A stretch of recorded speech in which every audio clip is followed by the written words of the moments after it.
আমাদের মাদ্রাসায় ক্রিকেট খেলতে। তো ফার্স্টে আসর নামাজ পড়ে দেন যাবো মাদ্রাসায়।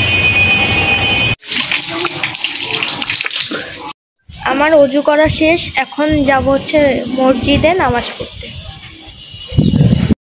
গাইস, মসজিদের সামনে চলে এসেছে, এই যে আমাদের মসজিদ এলাকার।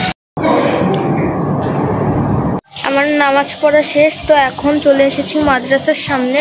তো এই আমাদের মাদ্রাসা খুবই সুন্দর একটা মাদ্রাসা, প্রাকৃতিক সৌন্দর্য রয়েছে আমাদের এই মাদ্রাসা। এখন আমি ওয়েট করতেছি হুজুররা কখন আসে। আমার নামাজ তো ডান, এখন দেখি মাদ্রাসার স্টুডেন্ট আর হুজুর কখন আসে। আমাদের মাদ্রাসার এখানে একটা আম গাছ আছে, এখান থেকে মাঝে মধ্যে আম পড়ে, প্রচুর পরিমাণ আম হয়েছে এই গাছ। তারপরে সবাই চলে এসেছিল, টস করার পর আমরা ফার্স্টে ব্যাটিংয়ে ছিলাম। আমরা 5 ওভারে 18 রান টার্গেট দিয়েছিলাম। আমাদের বিপরীত টিম ওই ম্যাচটা জিতে গিয়েছিল। গাইস, আজকের ব্লগটা এই পর্যন্ত। সবাই ভালো থাকবেন।